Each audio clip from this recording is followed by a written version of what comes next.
I walked forward quite a ways, then turned right where the rice fields ended. I never come here before, so I had no idea where to go. I got lost several times, so I may have taken quite a long way around. Maybe I should have gone back home and gotten my bike first. It would have made everyone else worry if I asked them, so I asked one of our other classmates where Satoko's actual house was. The house was originally her family's, apparently not her uncle and his wife's. Their uncles and his wives. Their house had gotten bigger, so they had to take it from themselves. Right here. Several houses in a line. Over there? I was visiting Satoko's house, but I didn't particularly intend to meet her there. I didn't mean to spy on the enemy, her mean uncle either. Maybe I just wanted to be a little closer to her, as her Nini. Pretty words, but I didn't know if they were true. If what Tomoto-kun and the others told me was right, it'd be this house? When I recognized it, my feet grew heavy. What did I come here for?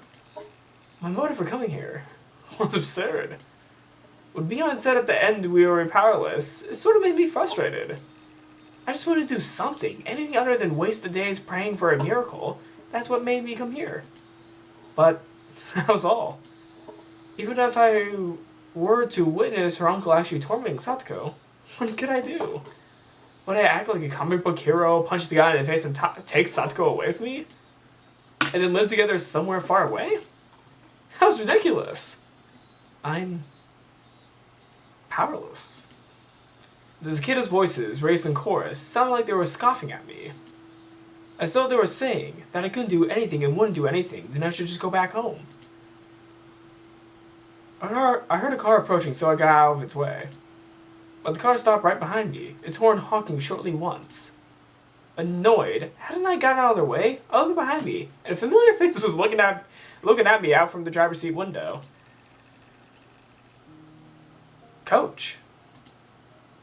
Hello, my barber-san. How unexpected to meet you all the way out here. Do you live nearby? Me being here wasn't normal.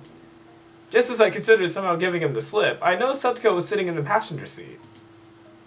Satoko? Satoko got out of the car and began unloading a lot of groceries from the trunk. I happened to run into Coach on the way back from shopping. He said he would bring me home, so I accepted his offer. She wouldn't have been able to carry all those groceries on her bike. As Coach spoke, he pulled Satoko's bike from out of the back seat where they had put it. The grocery bags were big, and there were 4 of them. They all seemed to be packed full and very heavy. No bags. 7's mark? Hey, isn't that a little far to go by bicycle? I looked at the bags and saw that they were filled to the brim with sake bottles, snacks you eat with sake, and boxes of cigarettes. Their weight was one thing, but their contents was nothing less than luxury items. I made it thanks to Coach. He helped me out. It was a little difficult going up those hills.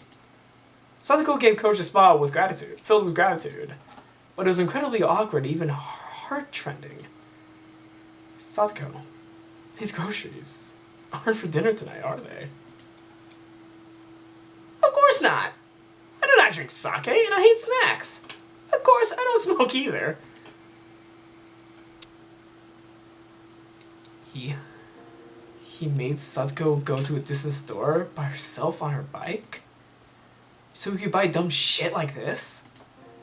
And what was Uncle doing right now anyway? He must have been working up a good sweat at this very moment if he needed to send Satoko out by herself, right? If not, then how much had Satoko suffered for no reason? I hadn't intended to voice my feelings, but it made it into my face. Coach might have noticed because he clapped me on the shoulder. Just then, one of the house windows clattered open, and in the face of a vulgar man, the very sight of which made me immediately avert my eyes, had emerged from within it. There were no self-introductions necessary. My gut told me that this was the uncle in question. The first thing out of his mouth should have been words of gratitude for Satoko.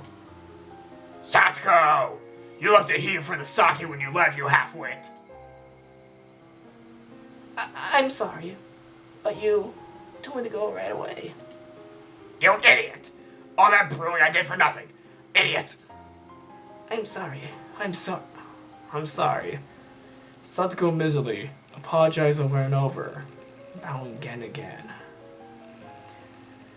She could have perfectly been described as a small animal. I had no idea what was happening. Satoko finished shopping for all this heavy stuff that wasn't even for dinner? She only managed to come back because she ran into Coach and he drove her home. She hadn't been found by him.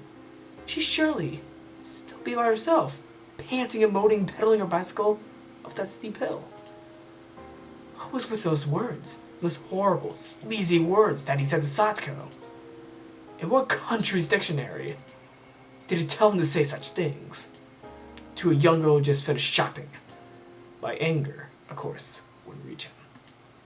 Uncle displayed no interest in me, instead shouting at Coach. Oh, if it isn't Dr. Ari! Hello! Why didn't you come on inside too? We're in the last round, so you get in right away. 100 yen per 1,000 points, and anything goes. No.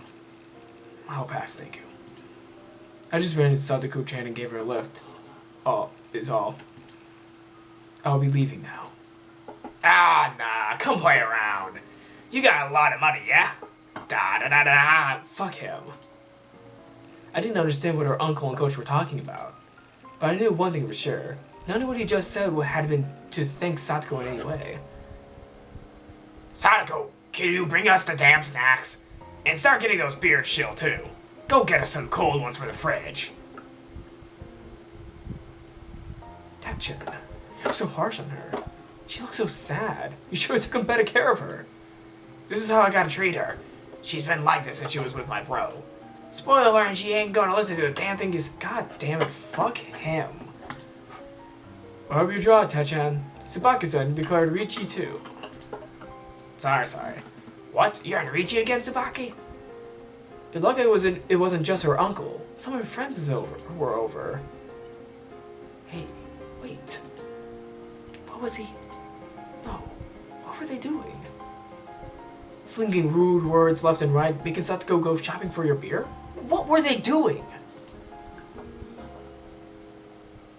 My uncle's friends came from town, and they're playing mahjong. He told me to prepare dinner for them as well.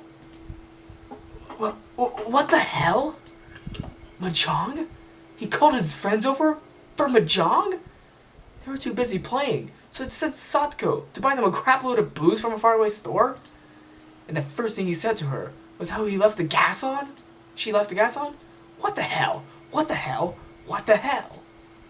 This is really hard to read. What does that guy think he's doing? Who could get lost in some dumb game of mahjong and send Satoko to buy all this stuff? Even though Coach was listening, he pretended he wasn't. There was a line of heavy-looking shopping bags lined up to the ground next to the trunk. My bar-san, you help too, please. You're a boy. You can carry this heavy one. Coach! You're gonna let this slide? This is completely... Coach pretended he hadn't heard the violent outburst either. When I thought about it later, his reaction might have been the best thing he could do in that situation. I'll carry 2 of them by myself. Come on. Help us carry them, please. The bags were packed to the brim with bottles of sake and bar snacks. They were so heavy. And so filthy. Unfair. They weren't just heavy in terms of weight. They made me feel mortified. Nothing could have been heavier than that. Kiichi-san, there's no need to push yourself. I'll carry it. Satoko mistook my biting back the humiliation as grimacing under the weight and offered to help. Stupid. Don't underestimate me. Satoko had never looked down on my physical strength in the slightest. Coach, I'm sorry for you too. It must be heavy. No, not at all, answered Coach, smiling vaguely. Coolly. But I alone knew. Coach was an adult, so he just knew how to keep his feelings from showing. There was even more anger than I was feeling, burning deep in his eyes. Well, It is heavy. Shit. Shit.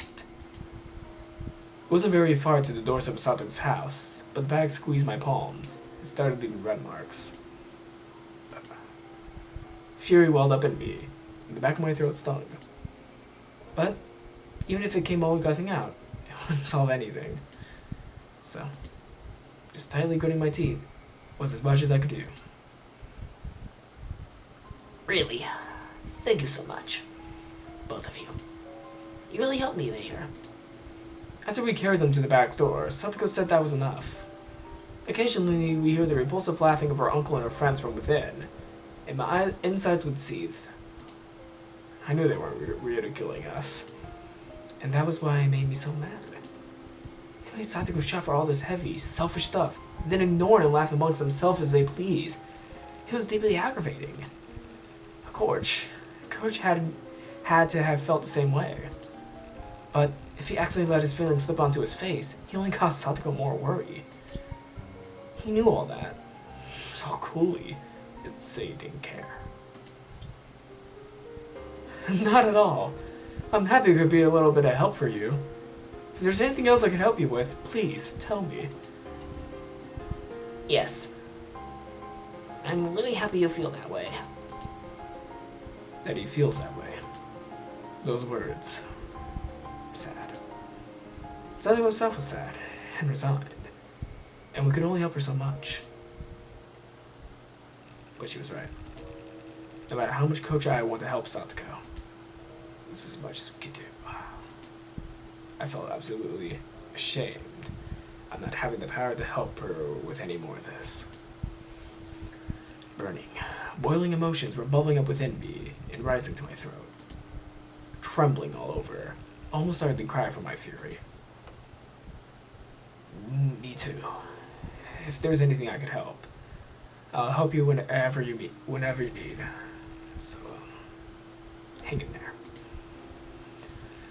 I want to at least give her those trite words, saying that I'd help her whenever she wanted. Yes. Thank you very much. I'm happy just that you came all this way here when you didn't need to. Satoko seemed to have guessed what I was doing in a place like this, when my house was in the opposite direction from school. Alright. You should get going. They're drunk right now, and there's no telling when they will get mad at you for. She felt guilty getting us involved after we helped her, because she wanted to be the only one to suffer this misfortune. That's how it looked, and hurt. I handed my supermarket bag over to Satoko, and then I noticed on the back of Satoko's hand there was something that looked like a bruise.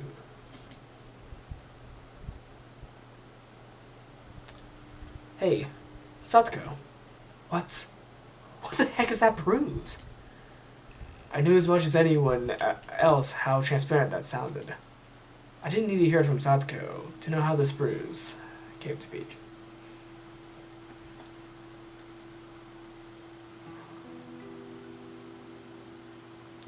I just slipped on the stairs and it hit a little. Please, pay it no mind. You're lying. Coach nudged me in the back, and then he put his index finger to his mouth to chide me for being so loud. Really, thank you so much. Until tomorrow. I hope we can see each other at school. That's not what I'm talking about. I asked you how you got that bruise on your hand. The evening glow finally got to a point where I could see the other concealed, oval-shaped bruises and traces of swelling on her neck and her legs, and other places too. I fell downstairs. At the very moment my violent, rampaging emotions were about to burst their way out my throat, I found my mouth being tightly clamped down on.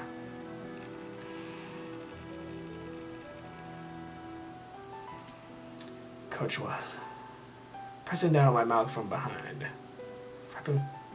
wrapping around me tightly with his hand. Because of that, I couldn't say anything. I could only groan. Which I did. That's all I could do. I need to expel all the magma sitting deep within me. Because otherwise I would surely explode into a million pieces at that very moment. So I groaned. From my mouth. From my whole body. Oh, he fell and drowned from my eyes. I groaned. Groaned. I groaned to the point of exhaustion.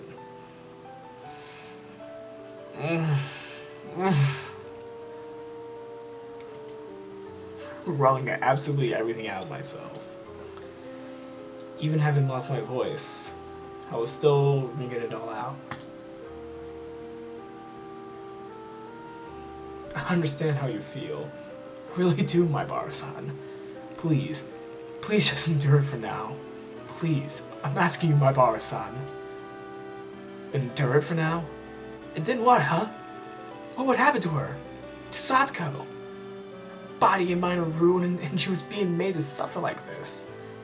Can you not even let me howl in vain at it? Is that it, coach? Are we this powerless? So powerless that we can't even fucking scream from the bottom of our hearts?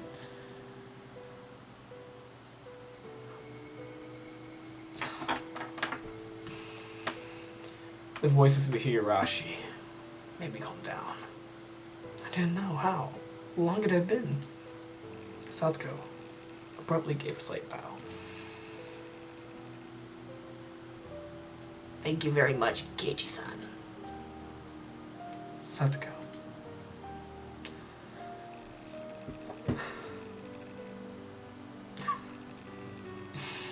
You look like my real Nini.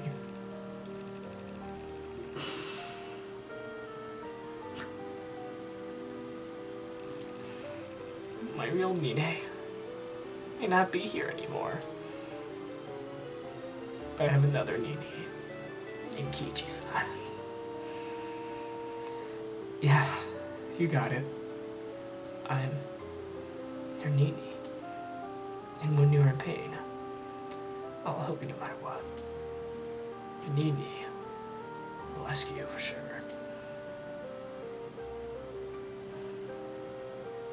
Satoshi Hōjō, you fucking idiot. If not now, then when? Satoko, she's never been in more pain in her life. If her Nini doesn't say for now, then will he? Why did he run away? Why did you abandon her? Why did you leave Satoko behind? You don't have any right to call yourself Satoko's Nini.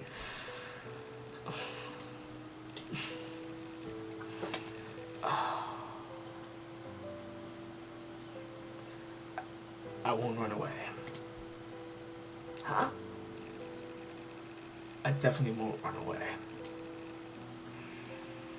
I won't run away and abandon you like Satoshi did. No way.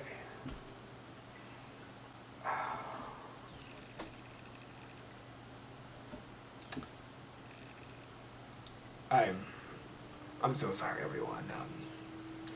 This is a really hard chapter to get through. Yeah. Oh. Tears trickled down from Satoko's eyes. And then she narrowed her eyes into a smile. Goodbye.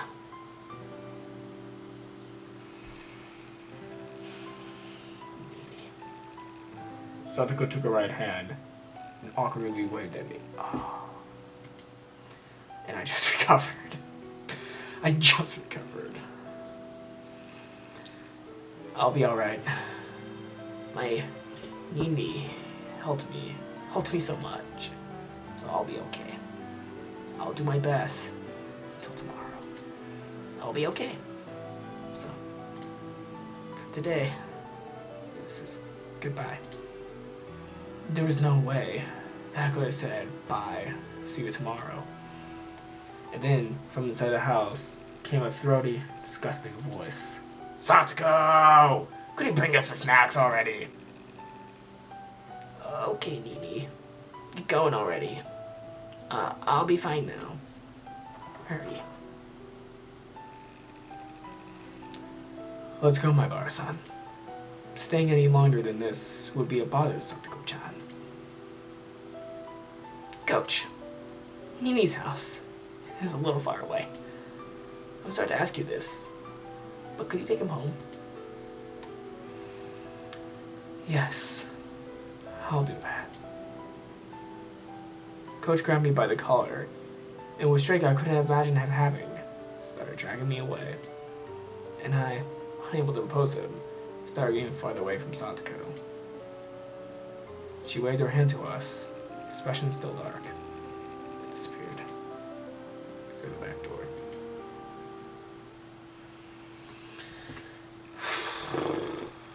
Coach got into the car first, then turned around on the narrow path and brought the passenger side door around for me. I know how you feel so well it hurts. No, I think I understand even more than you. But right now, just for now, please endure it. She understood exactly how you feel. So, please endure it. If you don't, I know already. I'm sorry. Thank you for before. I meekly got into the passenger's seat. The car accelerated quietly, and Satoko's house grew further and further away in the rear view mirror. We made a right turn, and then I couldn't see her house anymore.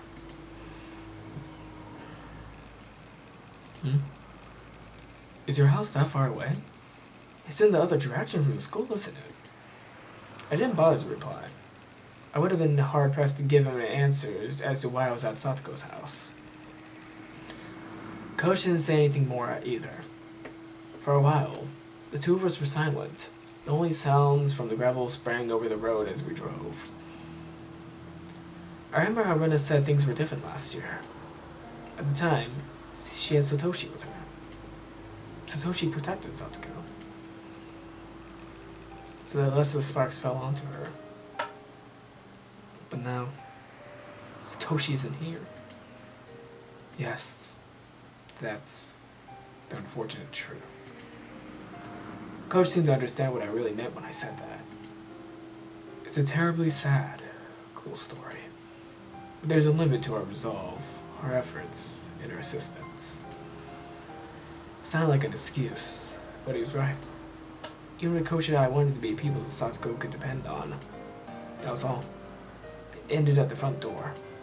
No matter how much I shouted that I would be her Nini, no matter how much I shouted that I wouldn't abandon her, no matter how much Satoko called me Nini, I couldn't do any more than that. Where on earth could Satoshi have gone? Right.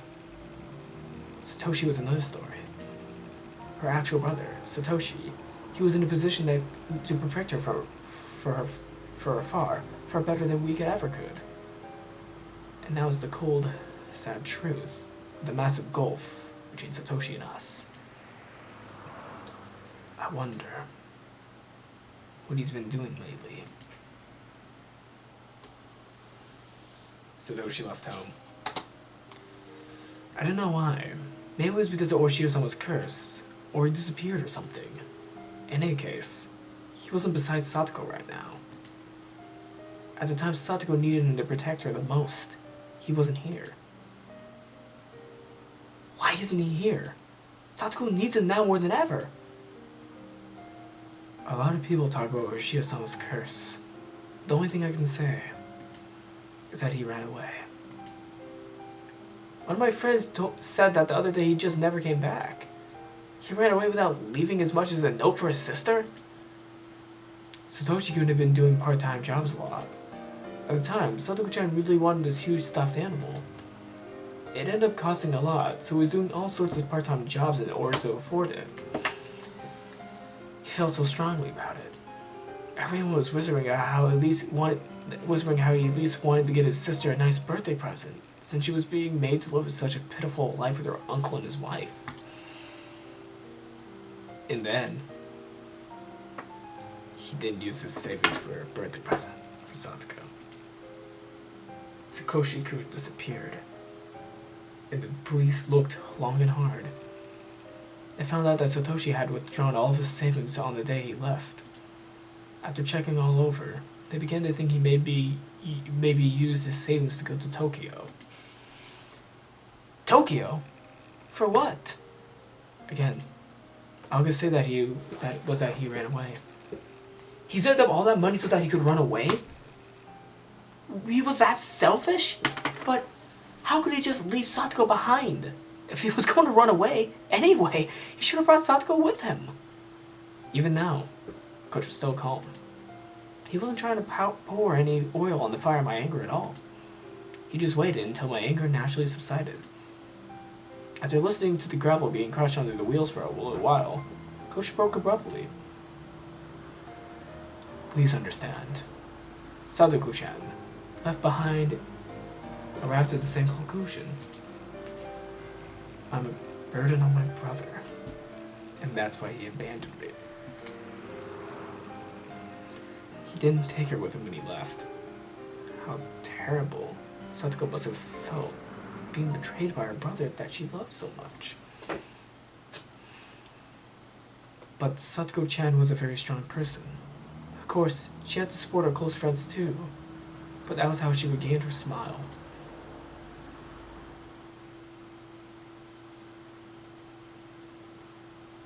I recalled how Satoko had spoken of Satoshi so brightly when I was eating dinner with her and Rika-chan a few days ago. At the time, I didn't think any more of it than how pleasant their simple nubbin had been. But now that I did think about it, I realized it was like she was peering into the distance from atop a pile of tragic perseverance. She said Satoshi-kun will come back for sure. And that when he did, she wanted to see how she was no longer a burden. Satoko isn't a burden. She's way better day to day living than me. She can do pretty much anything. I mean, she might fall behind Rena or Rika-chan in certain aspects, but she's way more of an adult than most people. That's a result of her worked so hard, since she didn't know when Satoshi would come home. Her efforts are so painful. While she was with Rika-chan, Rika-chan taught her how to handle everything flawlessly. All so that she could welcome back Satoshi at any time. So that she could show him that she wasn't ashamed. So, when is Satoshi gonna come back? I asked Coach, but knew he wouldn't be able to answer. In any case, Satoshi ran away. He left Satoko and ran away from Himizawa. Someone said that when you leave Himizawa and run away, or she was someone's curse gets you, right? Then, that made sense. Satoshi running away, and his disappearance. That also mean people thought it was the curse, right? And they could just smile. As though it were his own fault. As though he got what he deserved. Hey, Oshiro-sama, whoever you are. Satoshi didn't vanish because you ran away. You demoned away with your curse, didn't you? If that's not what happened, then I couldn't forgive him. When did Satoshi run away? The night of the Tatarigoroshi festival last year. When their aunt was killed by that deviant. It was a few days after that. On Satoko-chan's birthday. On Satoko's birthday? I slammed my hands on the dashboard in front of me with all my might. Satoshi, of all the days, you could have chosen to run away. Their aunt just died a few days before, didn't she? All your days of suffering were about to end, weren't they? You were just about to start thinking about a new life, weren't you? It's wrong to be happy about someone dying, but for Satoko and her brother, her birthday had come at a critical turning point. Their mean uncle had fled town and the siblings would be left alone. They should have been able to be happy about that. On Satoko's birthday. Satoko was probably waiting for her brother to return the whole time. Waiting for her brother to return when he never did. Waiting with the blade and bated breath for her brother to return. Her hopes and dreams of a new life to come growing even ever larger. But no matter how long she waited, she didn't come back. He didn't even contact her. Satoko, trembling in anticipation of a great present, just when she had to face the cold, terrible truth? Satoshi, you fucking idiot. I could feel my blood rising to my head at my anger at Satoshi. I was frustrated. I was aggravated. I couldn't forgive him. Satoko was still respected and adored her brother, and yet he's so heartless he betrayed her. Such a person wouldn't just come back. Now, when he was the most needed? Yes, no one would protect her. Not even her real brother Satoshi. So, when she started to call you as her Nini, I was happy. Huh? I prayed for Satoko-chan's happiness as well, but I have a position in society and a job to do every day. I have a little time that I could devote to Satoko-chan. But you're different. You go to school with her, and you're closer to her and Satoshi-kun in age. I know you think you can only do so much. You're in a position where you can give Satoko-chan a hand much better than I can. So, I want you to help her enough for the both of us. That's what I wish for. But that's... Coach, you could... Of course, with my job skills, there are plenty of things I could only help her with. But in the same way, there are things you could do for her. What I want to say is, we should both perform in every way we can. Was that a little too complicated? Coach added that, but I shook my head in response.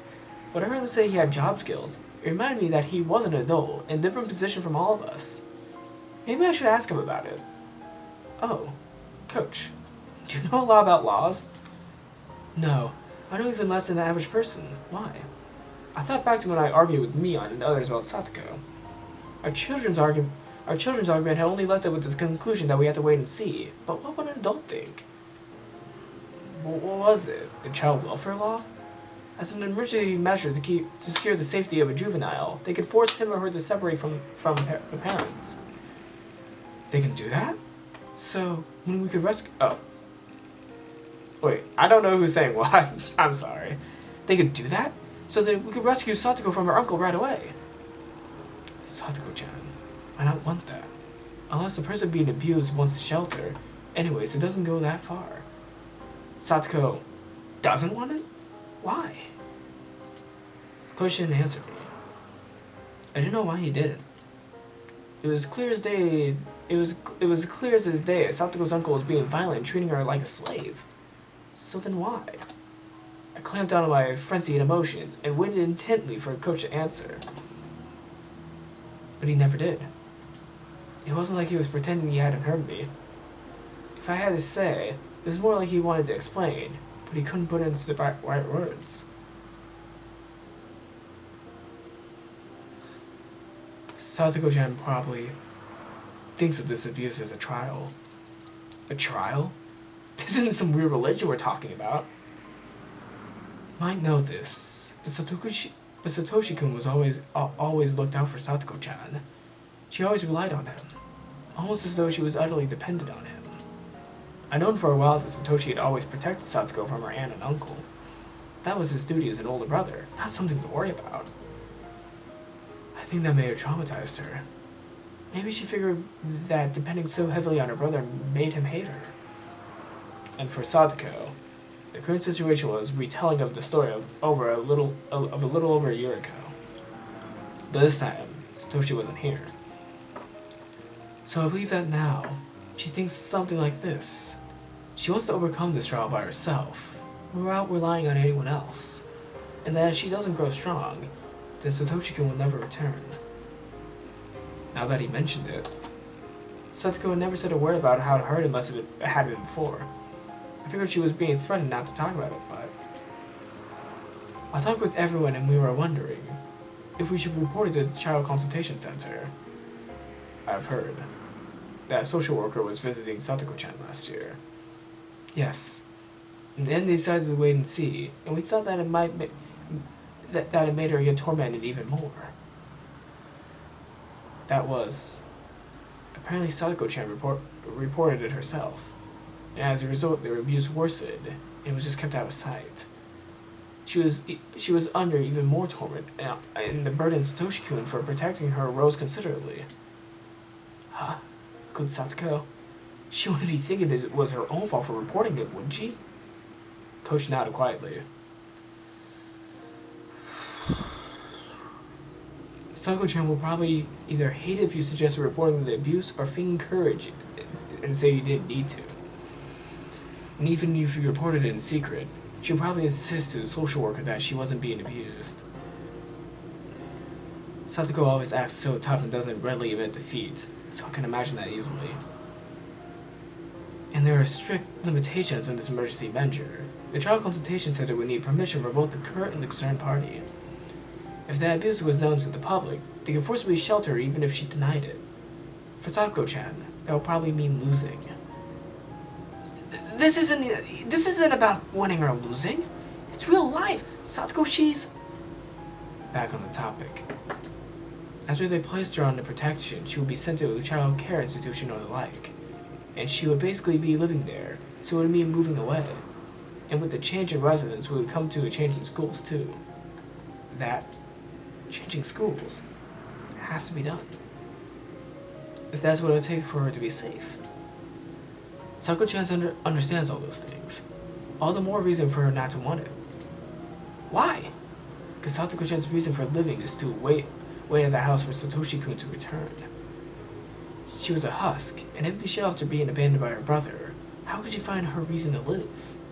Try looking at it from Satoko's point of view rather than your own.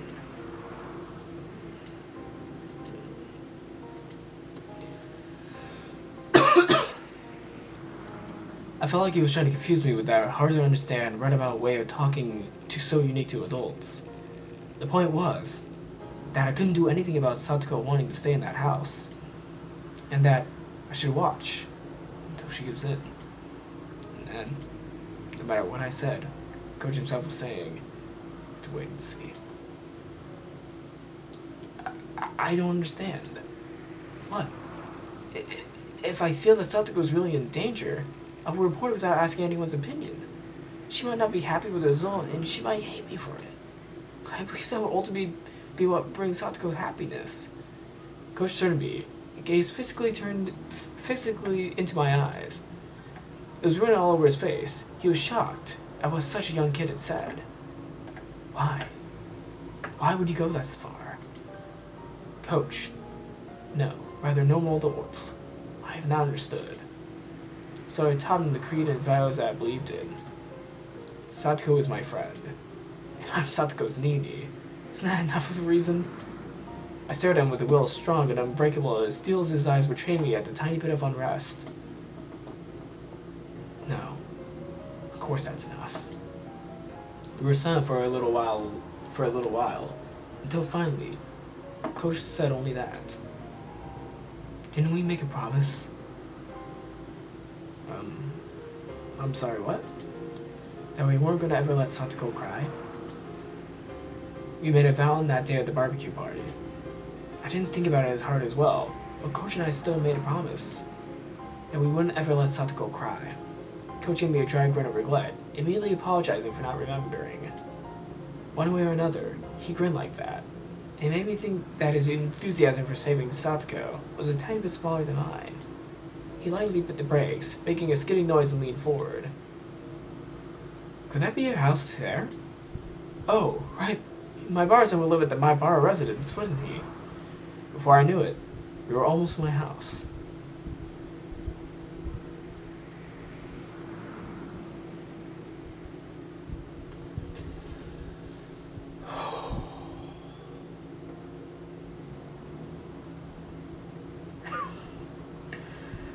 That was a hard chapter to read.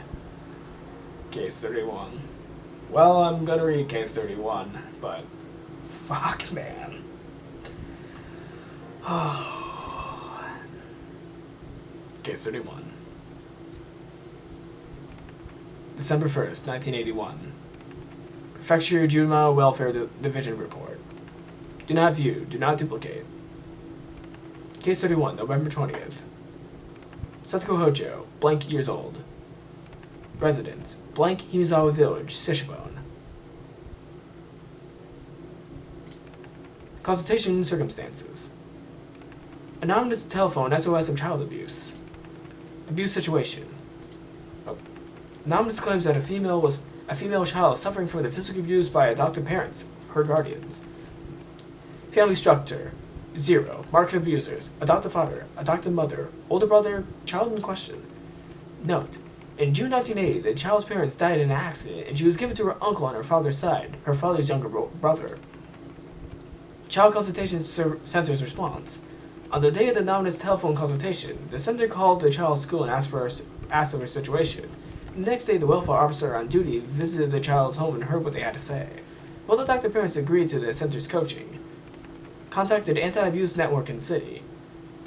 As part of the suggested coaching, a district welfare officer in the area began visiting for coaching at fixed intervals. The scroll note below is stable to report. Related information on the former official Mr. W. Referred to the 1977 docket D23 number 44. Asked Chief Investigator F from City's Education Consultation Office. He's well informed about it.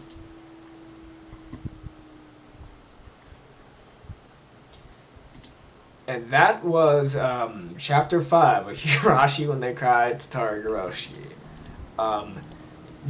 Chapter 6. This was the end of Chapter 6. So, yeah, this chapter is a rough run to read and probably a rough run to, listen to me read too. So I truly do apologize. This is a serious topic that, I feel like should be addressed. Like, I'm not cutting anything out of the videos. I'm reading all of it, even though it might be difficult for me to read. But this is definitely an issue that is still going on, which it's really good to talk about.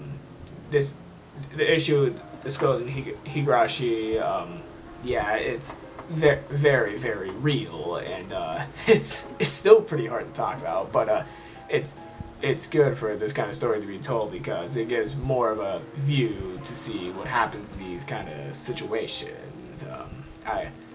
I myself have known people who've been abused themselves, and it's pretty rough when you hear the stories, and part of the time you don't even know they were abused until much later, and some of the times when you do know they're abused, it's just like the situation here. You can't really say anything because you need solid proof of the abuse, and that's one of the biggest points in Tatarigoroshi that is getting across, because you can't do much because there's so much complications and all that stuff, and it's pretty fucked up. It's just really fucked up. But thank you guys for hearing me read this story. It's going to get a lot more darker. It's going to be a lot more sadder as the story goes on. I cried earlier in the episode. I think you all saw the webcam. It's pretty rough to read, but thank you guys for listening with me, and I'll see you all next time. Mikhail.